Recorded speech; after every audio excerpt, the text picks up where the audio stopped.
안녕하세요. 방금 소개받은 공주대학교 이재영입니다. 이렇게 멋지고 의미 있는 자리에 초대해 주셔서 감사하고요.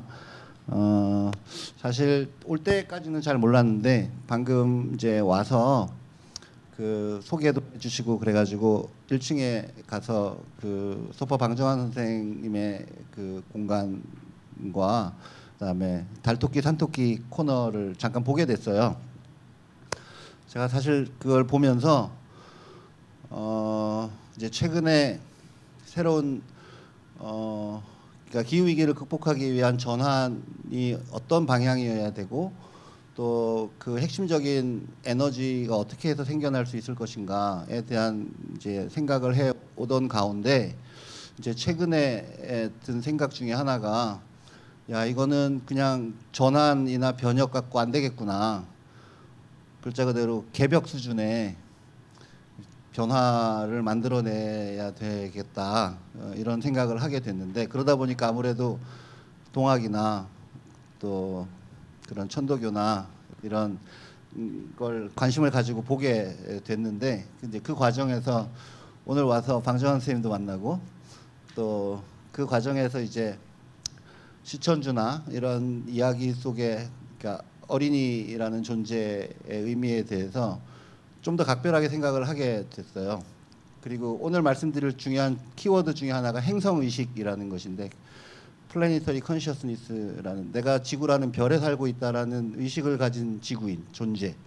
그러니까 지금까지 인류의 거의 자기 정체성의 핵심을 구성하지 못했던 내가 지구라는 별에 살고 있다는 의식. 이제 그런 데 대한 이야기를 좀 드리려고 했는데 달토끼 산토끼를 보면서 너무 재밌었고 감동적이었어요. 그리고 지구에 내려온 토끼를 달에 다시 돌려보내기 위해서 연에다가 실어서 보내는 건 너무 기막혔어요. 그래서 이제 우리가 이제 뭐랄까 지구인이 된다는 게 어떤 의미인지 우리는 아직 잘 모른다고 생각하는데 이제 그 의미의 두께가 조금씩 두꺼워지겠고 그 과정에서 박물관에 각별한 역할이 있구나 이제 그런 생각을 했습니다. 사실 제가 오늘 말씀드리려고 하는 내용의 거의 대부분이 첫 번째 슬라이드에 있는데요. 아시겠지만 지금 이 사진은 인류가 카메라를 발명하고 찍은 모든 사진 중에서 인류에게 가장 큰 영향을 미친 첫 번째 사진이라고 부르는 사진이죠. Earthrise라고 부르는 달에서 지구가 떠오르는 걸 찍은 사진인데요. 그러니까 1968년에 아폴로 8호가 이제 달에서 이 사진을 찍었을 때 인류는 내가 누구인가? 인류가 자기에 대한 의식에 이제 심각한 균열이 이제 다시 발생하고 그동안 알고 있었던 내가 인간에 대한 자의식에 중요한 변화가 생겼다고 생각합니다.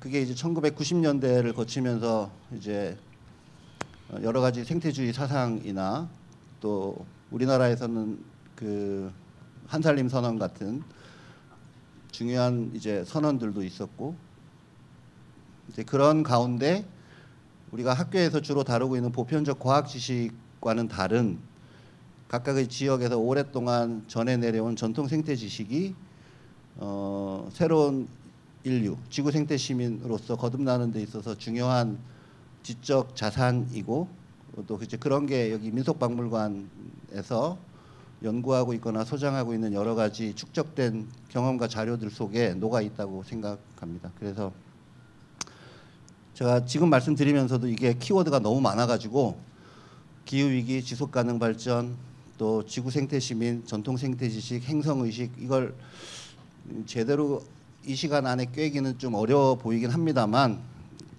슬라이드를 조금씩 빨리 넘겨가면서 말씀드리려고 합니다. 저를 소개하자면 저는 공주사범대학에 근무하고 있지만 제가 살고 있는 곳은 서천입니다. 충남 서천. 그러니까 제가 살고 있는 장소가 제가 누구인지를 보여줄 뿐만 아니라 이제 저라는 사람의 무언가를 형성해 오는 이제 어떤 장소적 토대일 텐데 점점 더 탈장소화되어 가고 있는 상황에서 특히 우리 아이들 같은 경우엔 내가 살고 있는 곳과 자기 정체성의 분리랄까요? 어쩌면 옆집에 있는 친구들보다는 아마 지구 반대편에 브라질에 있는 동료 아미를 더 가까운 친구라고 느낄지도 모르겠습니다. 조금씩 변화하고 있는 것 같아요. 그래서 장소성에 대한 부분이 또 하나 중요한 주제라고 생각하고요. 그리고 최근에 이제 마리아 노보라고 하는 여류 생태학자께서 자기는 권고하기를 앞으로 우리가 아이를 낳으면 이제 미들네임이 있는 전통에서 미들네임에다가 다른 비인간 생명을 넣자 하나를 그 아이가 관심을 가지고 좋아하고 그럴 만한 또는 우리가 함께 보호할 만한 그런 일종의 혼종 의식 같은 것일 수도 있는데 사실 저는 무당벌레를 각별히 애정을 가지고 있습니다. 그래서 무당벌레를 제 옆에다가 놓습니다. 그 제 정체성의 일부다. 저 무당벌레가. 그래서 저는 무당벌레를 지난 30년 동안 수집했고 저도 무당벌레 박물관을 만드는 게 꿈 중에 하나인데요. 그러니까 각자가 이 세계를 이해하기 위한 자기만의 창문을 가지게 된다면 그 중에 하나가 컬렉션이라고 생각하는데 저에게는 이 무당벌레가 아마 그 통로 같은 역할을 한다고 생각합니다. 자, 그럼 시작하겠습니다. 그 비틀즈가 1968년에 발표한 노래 중에 The Fool on the Hill이라는 노래가 있는데 가사를 보면 언덕 위에 어떤 바보가 서가지고 노래 가사를 보면 해가 지는 것처럼 보이지만 사실은 세상이 도는 거야 이렇게 이야기하고 사람들은 그 언덕 위에 서 있는 사람을 보고 바보라고 놀리는 가사인데요. 가사만 보면 그 언덕 위의 바보가 코페르니쿠스인 게 거의 분명해 보입니다. 저는 지금 우리가 겪고 있는 기후 위기를 정말 극복하려면 이 천동설에서 지동설로의 전환보다 어쩌면 그 못지않은 정신개벽이 또는 정신적인 전환이 필요한 시점이라고 생각해요. 그러니까 주체와 객체를 바꾸는 걸 넘어서 이 세계에 대한 기본적인 인식의 틀이나 또는 좋은 삶에 대한 태도에 있어서 근본적인 변화가 필요하다고 생각하는데 사실 저는 제 경험적 증거만으로는 지구가 가만히 돌고 태양이 가만히 있다는 걸 받아들이긴 진짜 어렵거든요. 저도 잘 못 믿겠어요, 지금도 솔직히. 그러니까 그럴 정도로 우리의 경험적 지식만으로는 뭔가 이 전환은 쉬운 일은 아니라는 게 분명. 그래서 600년 가까이 지났음에도 이 문제는 여전히 쉽지 않은 문제인 것 같아요. 재난이 일상화되고 있죠. 이 얘기는 짧게 하겠습니다. 제가 살고 있는 공주가 지난 여름에 이렇게 됐었습니다. 이제 재난이 일상화되면 될수록 사람들은 더 이제 무감해지는 것 같기도 하고요. 그 IPCC가 경고했던 1.5도씨는 이미 지나간 것으로 넘어선 것으로 보이죠. 그래서 뚝은 늘 생각보다 빨리 무너지고 기후 우울증이나 기후 절망감을 느끼지 않는 게 오히려 이상할 정도의 상황입니다. 더 나쁜 건 돌이킬 수 없을 것 같다는 것이죠.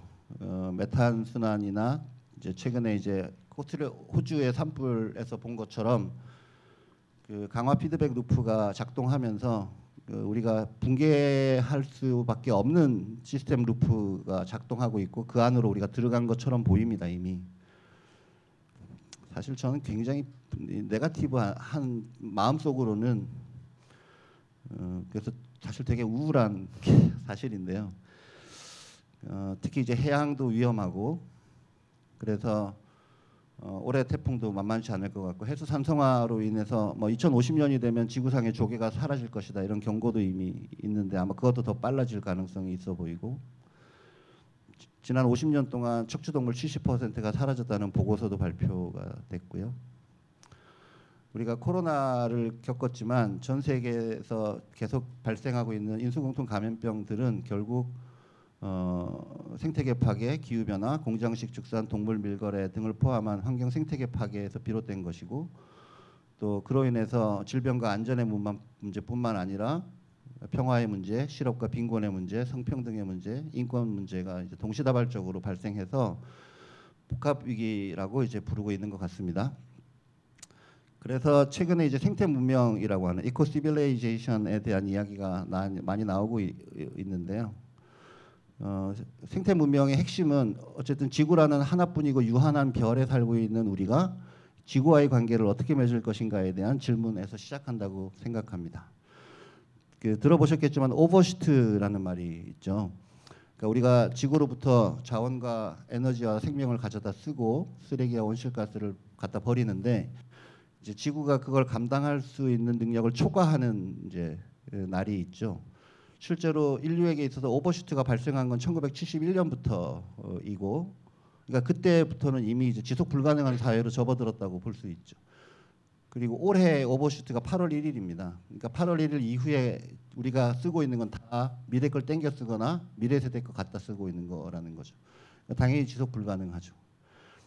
우리나라의 생태 발자국이 3.5 정도 되는데 이는 전 세계 80억 인류처럼 대한민국 사람들이 살면 지구가 3개 반 있어야 된다 이런 뜻이라고 말할 수 있습니다. 이렇게 근데 이제 그런 원인을 진단하는 데 있어서 결국 좋은 삶이 어떤 삶인가에 대한 기존에 지금 이제 200~300년 최소한 300~400년째 이어져 오고 있는 풍요로운 사회가 좋은 사회라는 믿음, 자본주의 산업 문명의 이 믿음을 어떻게 해체시킬 것인가 하는 게 이제 제일 그 핵심에 있다고 생각합니다. 그러니까 어떤 사람을 MRI 기계에다 집어넣고 돈을 보여주면 뇌의 어떤 부위가 막 반짝거린대요. 근데 알코올 중독자나 마약 중독자를 집어넣고 술이나 마약을 보여주면 딱 같은 부위가 반짝반짝거린다는 거죠. 우리는 중독 상태라는 거죠. 일종의 화폐 중독, 풍요 중독이라고 말할 수 있겠습니다. 그래서 제가 대학교 1학년 때 땅의 신학이라는 책을 볼 때 사인트 프란시스코를 묘사하면서 자발적 가난 거룩한 청빈 이렇게 묘사한 걸 읽으면서 아 이런 형용 모순이 가능한가, 자발적 가난이라는 게, 그런 생각을 한 적이 있는데 지금 우리가 여기서 벗어날 수 있는 제일 중요한 통로 중에 하나는 결국 자발적 가난이라고까지는 표함하지 않겠지만 내가 누릴 수 있는 풍요에 한계가 있다라는 것을 받아들이고 시작하는 것이죠. 그러니까 그런 생각의 출발은 내가 지구인이라는 겁니다. 내가 지구라는 별에 살고 있고 지구가 유한하고 하나뿐이고 그 속에 살고 있는 지구인의 한 사람으로서 내가 누릴 수 있는 풍요에 한계가 있다. 그러니까 더 풍요로울수록 더 좋은 삶이 아니다. 저는 이 생각이 아까 코페르니쿠스의 전에보다 못지않게 어려운 지금 턴이라고 생각해요. 거의 우리 무의식을 지배하고 있다시피 하기 때문에 혼자 하는 건 뭐 더 어려울 것이고요. 특히 이제 기후 위기에 대한 심리적 그 정서적 흐름을 보면 이 불안감이 결국 그 자기중심적 방어 기제를 작동시키고 그러면 스몰 셀프가 될, 그러니까 단단하고 고립적인 자아가 되게 만들 위험성이 많은데 이게 결국은 이제 이 자본주의 산업 문명이 우리에게 늘 얘기해주고 있는 주변을 돌보지 마라. 그러다 너도 죽는다.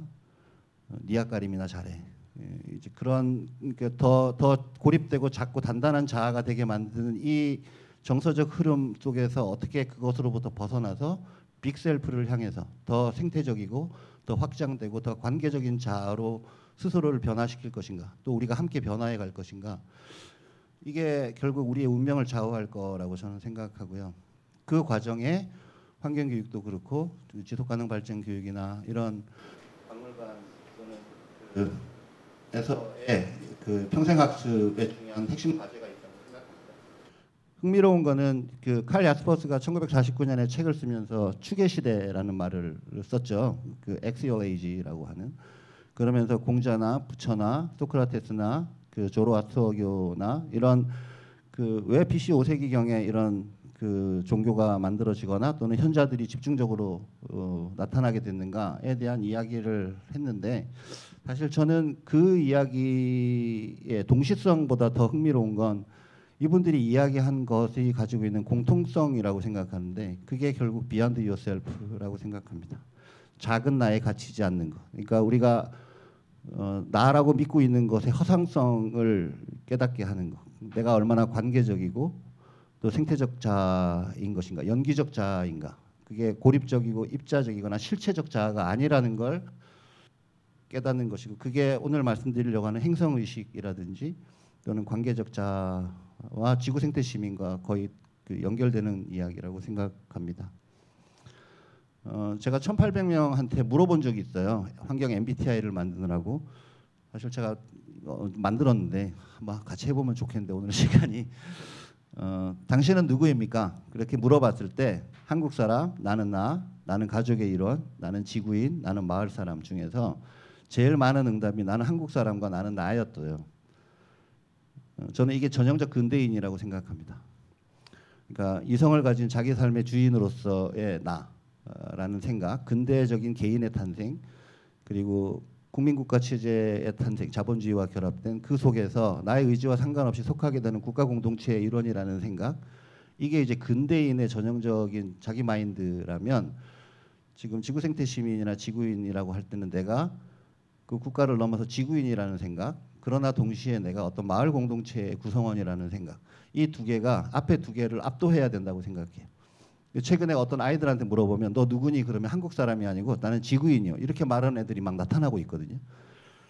저는 그 수가 많아지면 우리에게 희망이 있다 이렇게 생각합니다.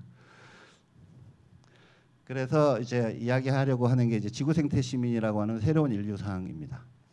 결국 인간이 자기를 어떻게 인식하는가 하는 것은 시대에 따라서 이제 계속 변해 왔습니다. 그죠? 이제 그 과정에서 어떤 계급적 존재 또는 신분적인 존재 또는 성적인 존재, 이런 여러 가지 이제 내가 나를 규정하는 여러 가지 것 중에 내가 지구라는 별에 살고 있고 다른 생명의 죽음에 의존해서 살고, 사실 우리가 조금 전에 점심 먹었습니다만 점심 식사에 올라와 있던 애들이 분들이 몇 시간 전까지 며칠 전까지 다 살아있던 분들이 있잖아요. 그러니까 그들의 죽음에 의해서 내가 오늘 하루를 살고 있고 결국 내가 누리고 있는 이 모든 것이 다른 사람의 노동에 의존하고 있다는 걸 인식할 때 그 어떤 존재의 기반으로서의 지구 시민, 지구라는 별과 어떻게 관계 맺을 것인가, 그리고 다른 생명과 어떻게 관계 맺을 것인가, 그리고 다른 사람들과 어떻게 관계 맺을 것인가, 이게 이제 지구 생태 시민을 구성하는 세 가지 축이라고 생각하고, 그런 의미에서 한나 아렌트가 1958년에 인간의 조건이라는 책을 쓰면서 그 앞에 이제 스푸타닉 1호가 지구 밖으로 날아갔죠. 그러니까 최초의 인간이 만든 어떤 물건이 지구 밖으로 날아간 셈인데, 그래서 지구라고 하는 게 인간 조건의 정수라고 말할 수 있는데 이제 인간이 그 지구라는 변을 떠나려고 하는가라는 질문을 던지게 됩니다. 이제 그때 우리는 다른 한편으로 내가 지구라는 별과 어떤 관계를 맺어야 되는가에 대한 질문을 본격적으로 하기 시작했다고 생각합니다. 혹시 교보문고나 알라딘이나 이렇게 거래하고 계신 인터넷 서점에서 지구인을 한번 검색해 보십시오. 그러면 자연과학, 사회과학, 인문학을 막론하고 매주마다 지구인을 키워드로 하는 책들이 쏟아져 나오고 있습니다.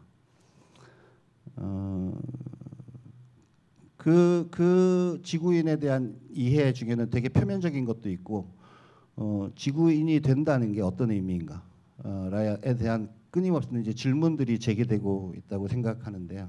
저도 잘 모르겠습니다. 사실 지구인이 된다는 게 어떤 의미인가는 그거는 한참 뒤에 어쩌면 해질녘에 어렴풋이 알게 될지도 모르겠는데요. 인권 교육에서 흔히 이렇게 말합니다. 나는 인간이다. 따라서 인간에게 벌어지는 모든 일이 나의 일이다. 저는 생태 전환 교육 또는 지구 생태 시민의 자기 모토는 나는 지구인이다. 따라서 지구에서 벌어지는 모든 일이 나의 일이다. 라는 관점이라고 생각합니다. 제가 최근에 그 김혜순 시인의 시집을 읽으면서 되게 인상적이었는데요. 그 시인의 시집 제목이 지구가 죽으면 달은 누굴 돌지였습니다. 여기에서 지구가 사실은 이 시인의 어머니인데요. 어머니가 이제 올해 알타가 돌아가신 사건을 두고 시를 쓰면서 이렇게 행성적 비유를 했고, 그 시집 중간에 보면 이렇게 사람의 죽음을 행성에 비유하냐 이 망할려나 이런 식구절이 나오는데, 이게 일종의 지금까지 없었던 새로운 행성적 의식, 행성적 상상력이라는 생각을 했습니다. 새로운가? 근데 아까 달토끼 산토끼를 보면서 오래된 미래였구나 이런 생각도 사실 하긴 했어요. 그리고 최근에는 양서파충류를 구하시는 분들이 스스로를 사람 개구리라고 부르기 시작했습니다. 그러니까 인간 종의 경계를 굉장히 느슨하게 만들려고 하는 움직임이 뭐 도나 해러웨이나 뭐 이런 많은 에코 페미니스트들이나 지금 최근에 신유물론자들, 행위자 네트워크를 말하는 사람들에 대해서 이야기되고 있긴 하지만 그게 실제로 구체적으로 우리 안에서 이제 벌어지고 있다는 것은 흥미로운 사건이라고 생각합니다. 이제 지금까지 말씀드린 거에서 이제 전통 생태 지식에 대한 말씀을 좀 드리자면 너무나 절망적이지 않습니까? 사실 지금 우리가 겪고 있는 이 기후 위기 상황이 어디에서 그 문제 해결의 희망의 씨앗을 발견할 수 있는가? 저는 사실 진짜 억지로 찾아내려고 하는데 잘 안 돼요. 이제 그래서 이제 그나마 근데 사실은 우리가 학교에서 가르치고 있는 이런 보편 과학 지식은 사실은 지금 우리가 겪고 있는 문제의 원인에 가깝지 해결책에 가까운 것 같지는 않거든요. 여러 가지 면에서 그건 뭐 철학적으로나 인식론적으로 이제 따져볼 문제이긴 하지만 이제 그에 비하면 최근에 이제 아프리카 북부 지역의 사하라 사막이 밑으로 확장되면서 이걸 막기 위한 그린월 프로젝트 같은 경우에 이걸 막기 위한 중요한 이제 전략으로 그 하프문 프로젝트라고 반달 프로젝트라고 하는 걸 하고 있죠. 근데 이제 보면 지금 오른쪽에 보시는 것처럼 마을 사람들이 이제 반달 모양의 땅을 파가지고 거기에 그 내리는 빗물을 잘 모아가지고 거기에서 채소나 어린 나무들이나 과일 나무나 이런 것들을 길러서 이 사막이 내려오는 걸 막고 숲으로 복원하는 프로젝트에 중요한 게 그 지역에서 오랫동안 사람들이 가지고 있었던 전통 생태 지식을 바탕으로 이 문제 해결을 위한 돌파구를 만들어내려고 하는 거죠. 그리고 이제 중요한 게 이제 이 과정에서 그 마을 주민들에게 제공되는 학습 시스템, 어떤 이제 경로를 통해서 이런 게 전파되고 또 더 좋은 프로그램으로 이제 진화시켜 가는가. 이 모든 과정이 일종의 환경 교육이고 뭐 학습 과정이라고 말할 수 있겠습니다. 사실 전통 생태 지식은 우리가 학교에서 가르치고 있는 보편 과학 지식들, 그러니까 서울과 부산과 광주와 또는 뭐 뉴욕과 파리에서 다 정답이어야 되는 그런 것과는 다른 종류의 지식이죠.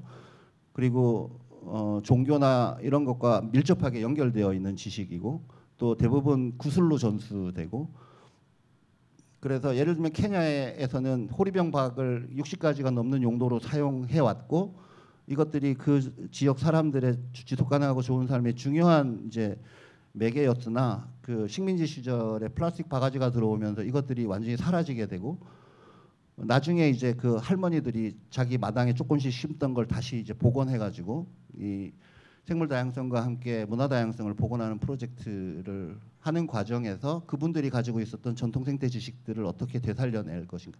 사실 전통 생태 지식은 뭐 지금 미국에서 아프리카 그러니까 인디안 원주민들 거주 지역에 대한 연구나 지중해 연안의 비너스 프로젝트나 등등 전 세계에서 사실 그 전통 생태 지식이 인류를 구원할 수 있는 새로운 어쨌든 지적 자산이라는 거에 대한 건 의심의 여지가 없기 때문에 그것들을 어떻게 발굴하고 이제 그런 지식들이 대개의 경우에 인간의 머릿속에 마음속에 남아 있어서 그분이 돌아가시면 그분과 함께 사라질 가능성이 지금 많기 때문에 특히 이제 그 지식은 그 지역의 고유한 언어에 담겨 있어서 언어가 사라지는 순간에 동시에 그 지식이 사라질 우려가 있는데 언어 다양성 감소가 너무나 빠른 속도로 진행되고 있죠. 그러니까 과거에는 언어 다양성 감소의 가장 중요한 주적이 표준어하고 영어였는데 지금은 기후 변화가 사실 가장 중요한 위험 요소이거든요. 그러니까 기후 변화로 인해서 섬이 물에 잠기면서 그 섬들에 남아 있던 고유한 언어들과 그 언어를 쓰는 사람들이 본토로 이주하거나 큰 섬으로 이주하는 과정에서 그 언어 다양성이 계속 사라져가고 있는 상황입니다. 그러니까 결국 언어 다양성의 감소는 생물 다양성의 감소뿐만 아니라 문화 다양성의 감소로 인해서 인류 전체의 지속 가능성의 기반이 되는 지적 자산을 무너뜨리고 있는 상황인 것이죠. 그러니까 결국 새로운 그 지구인, 지구 생태 시민으로서 학습하는 데 있어서 중요한 지적 자산들이 동시에 지금 붕괴되고 있는 상황이라고 말할 수 있겠는데 그 과정에서 어쩌면 가장 중요한 역할을 해야 될 곳들 중에 하나가 저는 박물관이라고 생각합니다. 실제로 이 케냐에서도 그렇고 그다음에 그 탄자니아도 그렇고 아프리카 지역에서 이런 전통 생태 지식의 보존과 확산을 위해서 제일 중요한 역할을 하고 있는 게 이제 박물관이라고 할 수 있죠. 지금 보여드리는 건 번역될 수 없는 말들이라고 흔히 말하는 untranslatable words라고 부르는. 그러니까 그 공동체 언어 공동체에서는 통용될 수 있으나 이게 다른 말 하나로 다른 언어에서 번역되기 어려운 말들 이제 이런 것들도 있고. 제가 좋아하는 것 중에 이 어떤 학대 어떤 그 다른 사람의 침범을 한 번은 용서하고 두 번은 참을 수 있으나 세 번은 절대 용서 못한다 이런 말이 있대요.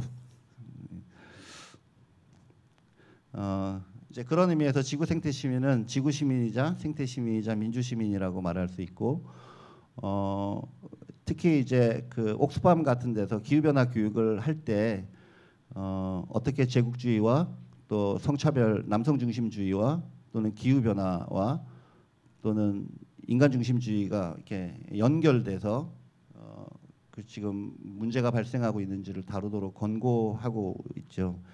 이제 그런 의미에서 최근에 그 익스팅션 리벨리온이라고 부르는 그 멸종 저항, 멸종 반란이라고 부르는 그룹들이 계속해서 강조하고 있는 건 우리가 바꿔야 될 건 시스템이다. 우리 사회의 시스템.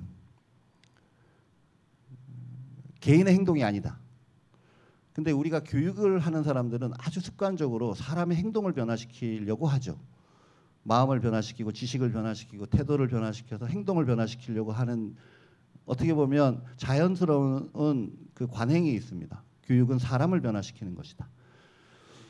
그랬을 때 만약 기후위기가 사람의 변화가 아니라 시스템의 변화가 핵심이라면 이게 또 환원될 가능성은 있죠. 그 시스템의 변화는 결국 사람의 변화를 통해서 가능하다. 이렇게 이야기하게 되면 다시 원위치로 돌아오게 되는데 저는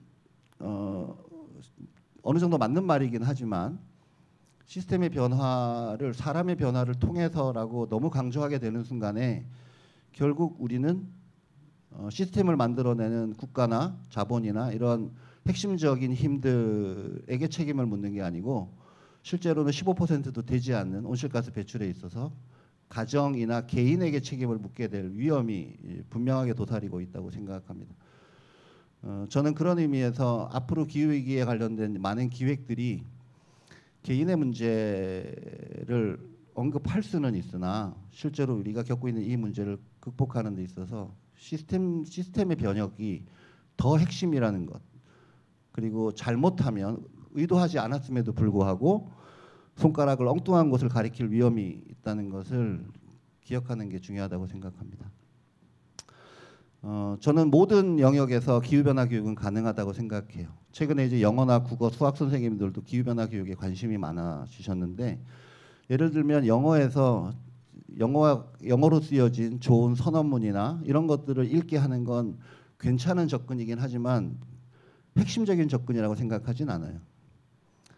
언어는 우리가 언어로 사유하고 언어로 소통하고 언어로 무언가를 창작하고 표현하는 데 있어서 그 본질적 행위 속에 어떻게 인간 중심주의나 개인 중심주의나 또는 남성 중심주의가 깃들여 있어서 지금 우리의 사유를 왜곡시키고 소통을 방해하고 있는가를 깨닫게 하는 게 핵심이라고 생각합니다. 언어 교육에서는. 그래서 예를 들면 사람의 손이 닿지 않은 숲을 버진 포레스트라고 부르는 식의 남성 중심적인 언어라든지 또는 방금 보여드린 이 문장 속에 가로에 사실은 대시나 휘치가 들어가야 되지만 이미 영어권 작가들이 이 가로에 who를 그냥 쓰는 작가들이 나타나기 시작해서 관계대명사를 쓸 때 앞에 사람과 비인간 생명을 구분하지 않는, 그러니까 언어에 이미 어떻게 인간 중심주의가 들어있는지를 드러낸다든지, 한국 작가들 중에는 말이나 소 이런 거를 명이라고 세는 분들도 있죠. 소 두 명, 말 두 명 이렇게. 그러니까 그게 언어적 혼란인지 정말 우리의 고정관념에 균열을 내는 건지는 더 두고 봐야 되겠습니다만 넘어가고요. 특히 이제 제로가 중요합니다. 수학에서. 저기 혹시 수학과 관련돼서 기획 한번 해주시면 좋겠는데 박물관에서. 제가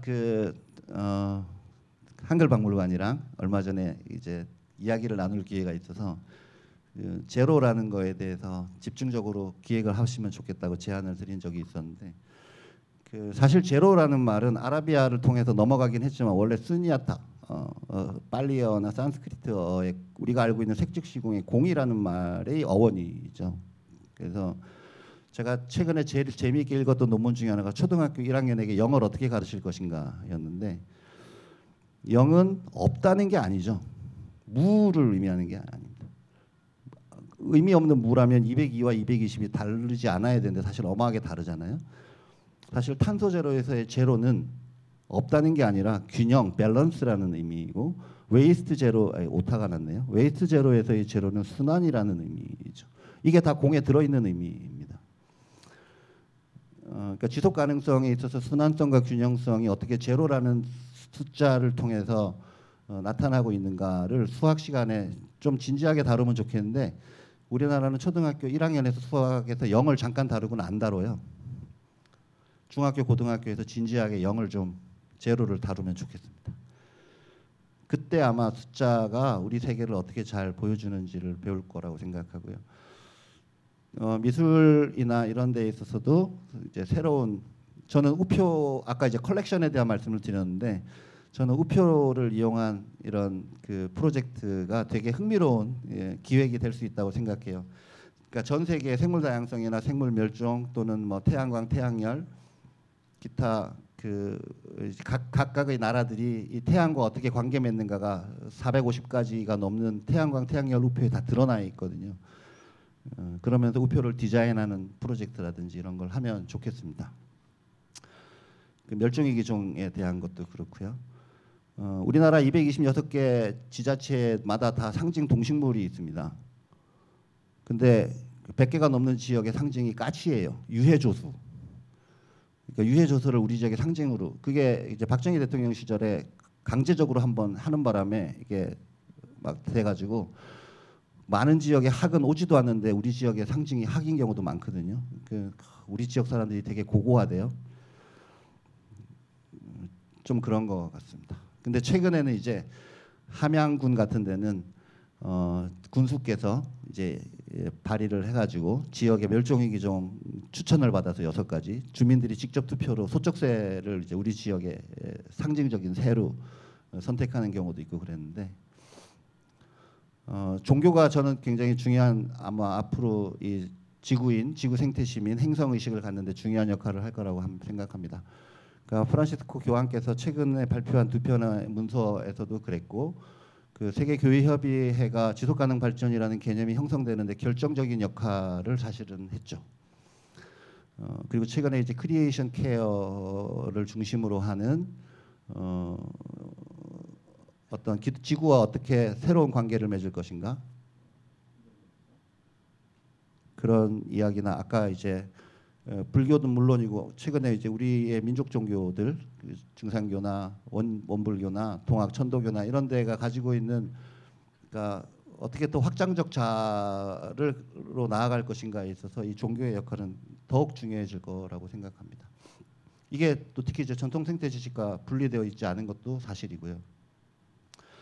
마무리를 해야 될 시간이네요. 사실 이제 전통적으로 보편적 과학 지식을 다루고 있는 학문 분야들 지금 전 세계 좋은 의과대학에서는 거의 대부분 기후를 다루고 있고 전 세계 기후와 관련된 소송이 진행되면서 법과대학에서도 기후변화는 필수 과목화되어 가고 있고 또 미 육군에서도 전략 보고서에서 기후 전문가를 가장 많이 뽑고 있는 게 현실입니다. 그러니까 한편으로는 보편 과학 지식 영역에서도 기후 변화를 중요하게 다룰 수밖에 없게 됐지만 또 한편으로는 그 보편 과학 지식들이 가지고 있는 일종의 이원론적인 관점들을 넘어서는 그런 측면에서 우리 안에 있는 전통 생태 지식들, 전통 지식이나 전통 생태 지식들이 학교 교육도 그렇고 평생학습 프로그램 속에서 어떻게 더 중요한 역할을 할 수 있을 것인가가 더 논의될 수 있으면 좋겠습니다. 이건 제가 살고 있는 서천의 집인데요. 저는 집이 1000평쯤 되는데 거기 이제 700평 정도가 제가 만든 숲인데 1년 12달 먹을 게 나옵니다. 새를 오게 하려고 원래 숲을 만들었는데 그러려니까 이제 먹을 걸 대접해야 됐고 그러다 보니까 저도 먹을만 해가지고 저는 이 잼 만드는 게 요즘 제일 큰 재미입니다. 결국 지구 생태 시민은 결국 자기가 생각하는 좋은 삶이 어떤 것인가를 질문하고 그것을 디자인하고 그것을 실현할 수 있는 힘을 기르는 것이 학습이라고 부르는 것의 핵심이라고 생각해요. 나는 어떤 삶을 살고 싶은가? 그런 삶은 어떻게 디자인해야 되는가? 그걸 가능하게 하는 나의 능력은 무엇인가? 그걸 지원할 수 있는 사회 시스템은 무엇인가? 그 질문은 다 연속되어 있다고 생각하고 그 과정에 전통 생태 지식이 중요한 의미를 갖는다고 생각합니다. 새들은 일본 속담 중에 오늘 새에게 일어나는 일이 내일 사람에게 일어난다 이런 말이 있는데요. 한국은 그렇게 새에 대해서 호의적이지 않다 그런 이야기들이 좀 있는 것 같은데 정말 그런지는 잘 모르겠습니다. 여기 정리하겠습니다. 저는 기후위기 시대에 우리 아이들이 어떤 새로운 시민으로 이제 거듭나고 성장할 것인가라는 질문 속에 지구라는 별에 살고 있다는 생각, 지구의식이나 행성의식이 나의 정체성에 완전히 새로운 핵심적인 영역으로 들어와야 되고 그걸 만들어가는 데 있어서 전통 생태 지식이 가장 핵심적인 내용 요소가 될 거라고 생각하고 그런 역할을 평생학습 차원에서 박물관이 아이들과 함께 할 수 있는 많은 이야기들이 있지 않을까 이렇게 생각합니다. 여기까지 하겠습니다. 감사합니다.